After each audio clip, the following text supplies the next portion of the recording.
అదరకొట్టే కారం రంగు రుచి ఆచి కారం పొడి. రవిచంద్ర రెడ్డి గారు నమస్తే అండి. నమస్తే ప్రసాద్ గారు. సార్, ఈరోజు ముందుగా విజయవాడ కనకదుర్గమ్మ ఆలయంలో పవర్ కట్ చాలా ఆశ్చర్యకరమైనది, దానికంటే కూడా బాధాకరమైనది.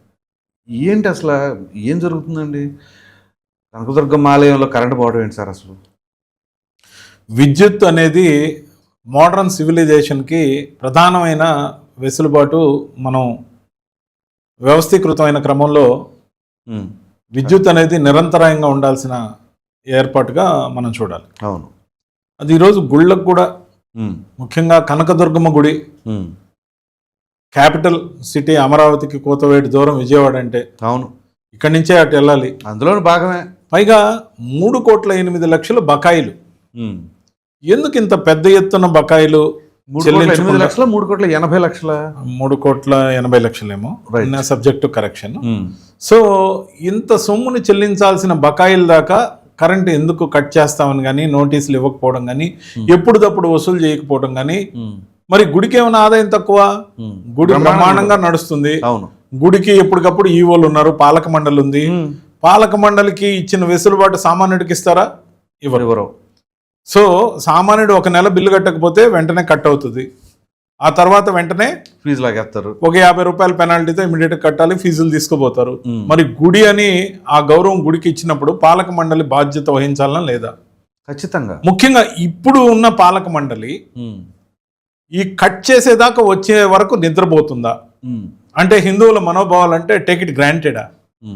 ఈ విధంగా జరగడాన్ని తీవ్రంగా నిరసిస్తున్నా. నేను కూటమి ప్రభుత్వంలో ఉన్నప్పటికీ ఈ లెక్కలేనితనాన్ని ప్రశ్నిస్తున్నా. అంటే అంటారు లోపం పాలక మండలిది ఉంది.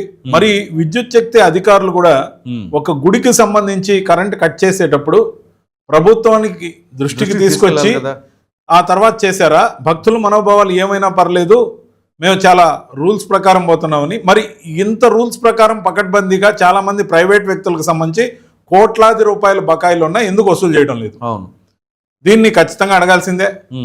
మేము విద్యుత్ శాఖ మంత్రిని కూడా అడుగుతాం. ముఖ్యంగా రాబోయే రోజుల్లో దీన్ని వెంటనే పునరుద్ధరించాలి. ఇప్పుడు జనరేటర్ మీద నడుస్తున్నట్టు నాకున్న సమాచారం. అంతేకాదు, ఈ విద్యుత్ అనేది నిరంతర అవసరం ప్రజలందరికీ కూడా. దీనిలో స్కామ్స్ జరగడమే దీనికి వచ్చిన ప్రధానమైన కారణమా? ఈ స్కామ్స్ వల్ల విపరీతమైన రేట్లు పెరిగాయా? యూనిట్ రేట్లు పెరిగాయా? గతంలో ఉన్న ప్రభుత్వం కానీ, ఇప్పుడు నడుస్తున్న ప్రభుత్వం కానీ ఒక సంస్థకి ఎందుకు కొమ్ము కాస్తున్నాయి? ఆ సంస్థ అంటే రెండు ప్రభుత్వాలకి ప్రియమైన సంస్థనా? అది విద్యుత్ పోల్స్ కొనుగోలు కావచ్చు, ఆ పోల్స్ ఎరక్షన్కి సంబంధించి కావచ్చు, ట్రాన్స్ఫార్మర్లకు సంబంధించి కావచ్చు. ఆ ట్రాన్స్ఫార్మర్లు 74,000 ఉంటే 1,45,000 రూపాయల చొప్పున కొన్నవి కావచ్చు. మరి 3 స్టార్ రేటింగ్ ఉన్న వాటిని 5 స్టార్ రేటింగ్ కింద సప్లై చేశారనే ఆరోపణలు ఎదుర్కొంటున్నప్పటికీ ఎటువంటి దర్యాప్తు ఈ ప్రభుత్వంలో కూడా ఎందుకు ఇంకా ఇనిషియేట్ కాలేదనేది నాకున్న ఆవేదన. దాంతోపాటు ఒక సంవత్సరానికి సబ్జెక్టు కరెక్షన్ ఫిగర్స్ అటు ఇటు ఉండొచ్చు. 1,10,000 ట్రాన్స్ఫార్మర్లు కొన్నారన్నారు. మరి అన్ని ట్రాన్స్ఫార్మర్లు ఆంధ్రప్రదేశ్కి అవసరమా? ఎన్ని ట్రాన్స్ఫార్మర్లు ఈరోజు ఎండకి ఎండిపోతూ వానకు తడిసిపోతుంటే ఆ ట్రాన్స్ఫార్మర్లు రాబోయే రోజుల్లో ఎక్కడైనా వినియోగానికి పనికి వస్తాయా? దాంతోపాటు ఏదైతే రెట్టింపు కాస్ట్తో కొన్న బిల్లులన్నీ హడావిడిగా ఎందుకు ఆ రోజున చేశారు? వాటి మీద ఇప్పుడు దర్యాప్తు ఎందుకు జరగట్లేదు? అదే సంస్థకు సంబంధించి ఇంకో సంస్థను క్రియేట్ చేసి 5,000 ఎకరాల సెజ్ పేరుతో వాళ్ళకి కట్టబెట్టి అప్పటి ప్రభుత్వం చేస్తే, ఇప్పటి ప్రభుత్వం ఇంకో 3,000 ఎకరాలు కట్టబెడుతూ ఉండడం అదనంగా. సో ఇప్పుడు ఆ సంస్థతో రెండు ప్రభుత్వాలు సానుకూలంగా ఉన్నాయా? ఏమన్నా ఆ సంస్థ ప్రతినిధులు రెండు ప్రభుత్వాలకి కామన్ గా బంధువులా? లేదా ఎవరికైనా బినామీలుగా ఉంటే ఎవరి ఇంట్రెస్ట్లు ఏంటి? దానికి తోడు ఇంతవరకు ఆ కంపెనీ ఉత్పత్తినే ప్రారంభించలా. ఈ ల్యాండ్ బ్యాంక్ని, ఉత్పత్తి టర్నోవర్ని, ప్రభుత్వం ఇస్తున్న వెసులుబాటుని, మరీ ముఖ్యంగా ఆంధ్రప్రదేశ్ రాష్ట్ర ప్రభుత్వం సంవత్సరానికి 953 కోట్ల చొప్పున ఇప్పటి ప్రభుత్వం రాయితీలు ప్రకటించింది వాళ్ళకి క్యాష్ గిఫ్ట్గా, పరిశ్రమకి ప్రోత్సాహంగా ఉండాలనే ఉద్దేశంతో. ఇది 15 ఏళ్ల పాటు అమలు కాబోతోంది. అలాగే సెంట్రల్ గవర్నమెంట్ నుంచి కూడా 5,000 కోట్ల సాధించుకునే ప్రయత్నంలో ఆ సంస్థ ఉంది.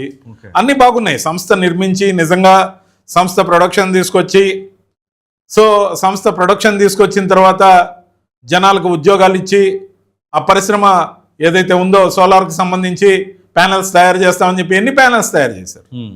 రాబోయే మార్చిలోనట ఆ సంస్థ పబ్లిక్ ఇష్యూకి పోతుందంట.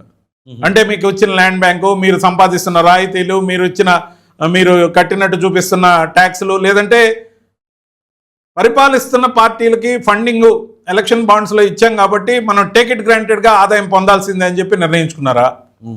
దాంతోపాటు పబ్లిక్ ఇష్యూకి పోయాక 10 రూపాయల బేస్ వాల్యూని రేపు 240కో పెంచేసి ఆస్తిని ఇప్పటి ముప్పటిగా ఓ 25 రెట్లు పెంచుకునే కార్యక్రమమా? మరి వీటన్నిటినీ మనం సెబీ దృష్టికి తీసుకురావాలన్నా, సిబిఐ ఎంక్వైరీ కోరాలన్నా? ఇవన్నీ కూడా ఆలోచన క్రమంలో ఉన్నాయి. ఎందుకంటే ఆ సంస్థల పేర్లు ఇంకా చెప్పడం లేదు, కానీ చెప్పే రోజుతో పాటు గణాంకాలతో పాటు జీవోలతో పాటు ఇచ్చిన రాయితీలతో పాటు అసలు ఆ సంస్థ ఏ విధంగా సపోజ్ 3 స్టార్ సప్లై చేసి 5 స్టార్ అని ఏ విధంగా సర్టిఫై చేశారు, అసలు కొన్నవిన్ని సప్లై చేసింది ఎంత, సప్లై చేసిన స్టోర్స్ కి ఇచ్చిన రిసిప్ట్ లో 100 రిసీవ్ అయినాయా, 100కు 30% రిసీవ్ అయితే 100కు సంతకం పెట్టారా? వాళ్ళని ప్రభావితం చేసే వ్యక్తుల్ని అప్పుడు ప్రభుత్వం నియమించిందా? ఇప్పుడు ప్రభుత్వం చూసి చూడనట్టుందా? దీంట్లో ఏం బంధుత్వాలు ఉన్నాయనేది వెలికి రావాల్సిన అవసరం ఉంది. ఇది దేశంలోనే the biggest scam. It will appear when on screen. దీన్ని ప్రజెంటేషన్ లో కరెక్ట్ గా చెప్పాల్సిన దగ్గర చెప్తే నేషనల్ ఇష్యూ అవుతుంది. ఇది ఎంత నేషనల్ ఇష్యూ అంటే ఆంధ్రప్రదేశ్ ప్రభుత్వంలో సంపాదించుకోవడం సులభం. ఎంత సులభం అంటే దేశంలో ఉన్న ఇండస్ట్రియలిస్టులు అందరూ కూడా ఆంధ్రప్రదేశ్కి కంపెనీలను తీసుకురండి అంటే కంపెనీలు మీరు తీసుకొచ్చి ఏం చేయాల్సిన అవసరం లేదండి. కంపెనీలను ఎస్టాబ్లిష్ చేయడం కోసం ఒక కంపెనీ పెట్టండి, ప్రభుత్వంతో కొల్యూడ్ అవ్వండి, మీ ఇష్టారీతిన 1000 కోట్ల రూపాయలు మీకు అవే వచ్చి పడతాయి, 1000 ఎకరాలు మీకు అవే వచ్చి పడతాయి. వాటిని చూపించి పబ్లిక్ ఇష్యూకి పోయి 25 రెట్లు 50 రెట్లు మీరు మళ్ళీ షేర్ వాల్యూలు పెంచుకోండి, ఆ తర్వాత పంచుకోండి. ఇది ఎంత దుర్మార్గమైన స్కీమ్ అంటే విద్యుత్ స్కామ్ లో అప్పటి ఉన్న మంత్రుల దగ్గర నుంచి ఇప్పుడున్న వారి దాకా, ముఖ్యంగా అప్పటి ప్రభుత్వం నుంచి ఇప్పటి ప్రభుత్వం దాకా అందరూ బాధ్యులు అవుతారు రాబోయే రోజుల్లో. ఇది కానీ ఎస్టాబ్లిష్ అయితే ఈ స్కామ్ అంత చిన్న చిత్క విషయం కాదు. ముఖ్యంగా ఈ రోజు ఎందుకు దీని గురించి మాట్లాడాల్సి వస్తుందంటే ఒక గుడికి సంబంధించి కూడా విద్యుత్ బకాయిలు ఈ స్థాయిలో ఉన్నప్పుడు నాకు విఘ్నత ఉంది. కూటమికి సంబంధించిన మనిషిగా ఈ రోజున వాళ్ళ పేర్లు బహిరంగంగా తీయడంలా, కంపెనీల పేర్లు డైరెక్ట్ గా తీయట్లా. ముఖ్యంగా వాళ్ళకి చెల్లింపులు ఏ విధంగా జరిగాయంటే గత ప్రభుత్వంలో కూడా ఈరోజు బిల్లు పెడితే సాయంత్రానికి బిల్లు పాస్ అయిపోవాలి. ఎంతమంది కాంట్రాక్టులది పెండింగ్ ఉన్నా పర్వాలేదు. దాంతోపాటు స్మార్ట్ మీటర్ల స్కామ్ సంగతి ఏంటి? యోగి గారి ప్రభుత్వంలో మీటర్ 4100 రూపాయల నుంచి 5100 రూపాయలు ఉంటే ఇక్కడ ఎందుకు 17,300కి చెల్లించారు గత ప్రభుత్వంలో? అవి ఇన్సర్ట్ చేయడానికి ఎంత స్కామ్ జరిగింది? దాదాపు 33,000 రూపాయలకు పైగా ఎందుకు క్లెయిమ్ చేశారు?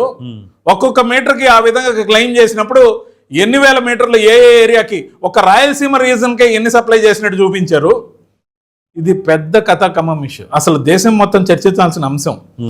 ఒకవైపు నరేంద్ర మోడీ గారు గత 12 సంవత్సరాలుగా కేంద్ర ప్రభుత్వంలో ఏ స్కామ్కి అవకాశం ఇవ్వకుండా ప్రభుత్వాన్ని నడుపుతుంటే, ఒక చిన్న రాష్ట్రం ఆంధ్రప్రదేశ్ అప్పుల పాలవుతుంటే, ఇలాంటి పెద్ద మనుషులు 1000 కోట్ల రూపాయలు ఎందుకు సంపాదించుకుంటున్నారు, ఎవరు అవకాశం ఇస్తున్నారు, ఎవరెవరు కుమ్మక్కై ఉన్నారు, అందరూ దొరలేనా అనేది గుళ్ళ దాకా వచ్చినప్పుడు కడుపు మండి చెప్పాల్సిన అంశంగా దీన్ని చెప్తున్నా. రాబోయే రోజుల్లో దీని మీద పారదర్శకంగా దర్యాప్తు కావాలని పట్టుబడతా. ఢిల్లీ వేదికగా దీన్ని దర్యాప్తు కోసం ప్రధానమంత్రి గారిని, చీఫ్ జస్టిస్ ఆఫ్ ఇండియా గారిని, లేకపోతే విద్యుత్ శాఖ మంత్రిని, హోంమంత్రిని, మరి రాష్ట్రపతిని కూడా అడగడంతో పాటు సిబిఐ ఎంక్వైరీ నేను కోరతానని తెలియజేస్తున్నాను. అయితే ఇప్పుడు ఇటువంటి ఈ పవర్ కట్ వలన అధికారంలో ఉంది మీ కూటమే, మరి మీ ప్రభుత్వానికి చెడ్డ పేరు రాదా? ఖచ్చితంగా వస్తుంది. ఇప్పుడు BJP part of government in Andhra Pradesh. మరి ఎవరు తప్పు చేసినా అందరికీ చుట్టుకుంటుంది ఖచ్చితంగా. నేను కోరుకునేది ఏంటంటే లిక్కర్ స్కామ్ గురించి ఎంక్వైరీ జరుగుతుంది, మైన్స్ గురించి ఏమాత్రం జరుగుతుందో మనం చూస్తున్నాం. అనేక స్కామ్ల గురించి దర్యాప్తు సరిగా జరగడం లేదనేది నా ఆరోపణ. దాంతోపాటు ఈ స్కామ్ గురించి అసలు టచ్ లేదు, అసలు కనీసం ఇది ఫ్రేమ్లో కూడా లేదు. రైట్, మరి ఎందుకు లేదని అడుగుతున్నా. ఖచ్చితంగా దీని గురించి మాట్లాడాల్సిన అవసరం ఉన్నప్పుడు ఢిల్లీ వేదికగా ఏ ప్రెస్ క్లబ్లోనో కూర్చొని మాట్లాడడంతో పాటు అక్కడి నుంచి నేను చెప్పినట్టు ప్రధానమంత్రి గారికి, హోంశాఖ మంత్రి గారికి, అమిత్ షా గారికి, రాష్ట్రపతి గారికి, సిజేఐకి సిబిఐ ఎంక్వైరీ కోరుతూ రేపు వాళ్ళు ఏదైతే పబ్లిక్ ఇష్యూకి పోవాలనుకుంటున్నారో దాన్ని నిలుపు చేయమని అడిగే హక్కు నాకుంది. ఖచ్చితంగా ఆ పని చేసి చూపిస్తాను. Right sir, thank you.